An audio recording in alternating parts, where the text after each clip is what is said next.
My boss collected money from our coworkers to buy me condolence flowers, but she gave me a $25 Starbucks gift card instead, so I made sure to make her the talk of the town. Unfortunately, 7 weeks ago, my dear grandmother passed away at 91. A coworker of mine told me our supervisor collected money from our team for flowers as condolences for her death. No flowers were delivered from my supervisor and team to the funeral home. 2 weeks after the funeral, I found out a florist in town didn't deliver all their orders for my grandmother's funeral. I sent my supervisor a text explaining the flower mix-up we had experienced. In the text, I told her I was worried about not sending my gratitude to her and the team, as I never got the flowers. Also, I wanted to make sure she and the team were not out of money because of the inept florist. I included my appreciation for her and the team's thinking of me. My supervisor replied she didn't order any flowers for the funeral, telling me not to worry, and thankfully, they were not lost. Instead, she planned to send something else to my new husband and me as a condolence. Then she added a flippant, "Sorry, I haven't gotten there yet." Now, it has been 7 weeks since my grandmother's passing and 4 weeks since I sent the text about the flowers to my supervisor. My supervisor didn't follow through with sending my team's condolences for the death of my grandmother. My husband and I have not received anything from my supervisor or the team,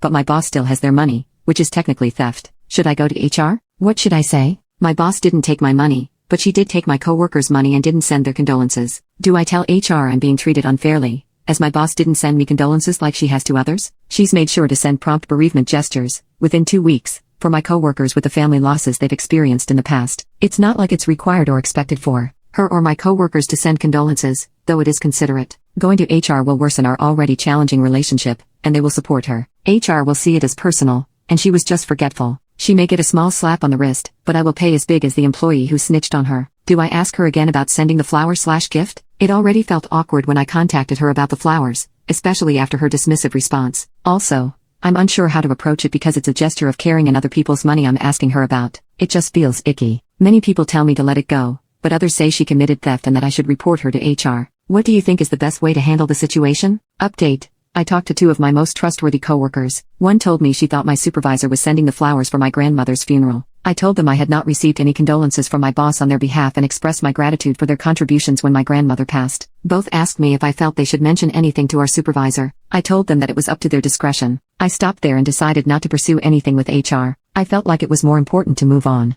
At least I could say thank you to my closest colleagues. Then, before our first staff meeting of the 2023 new year, our team chatted about our upcoming plans. I said my husband and I would visit Florida in a few weeks to see my parents. This included visiting with my grandfather, who, at 90, decided to live in Florida with my parents after losing my grandmother. I had mentioned this new living situation to my supervisor and colleagues before this meeting. I kid you not, after I shared my upcoming plans, my supervisor asked me, "How's your grandma doing in Florida?" I quickly and rather coldly replied, "My grandmother has passed." My supervisor got bright red and tried to cover her tracks by saying, "Oh yeah, I meant your grandpa." I got confused for just a moment. I said nothing more. I didn't even acknowledge her clumsy attempts to correct herself. An uncomfortably long pause of weirdness loomed over the room before conversation resumed. My most confidential coworker afterward told me how cringy it was to witness. My supervisor knew she had inconsiderately asked me about the well-being of a dead person. On top of that, she knew she was sitting on money collected to give the team's condolences for my grandmother's passing. At the beginning of March, I received a text from my supervisor stating, in a very professional manner,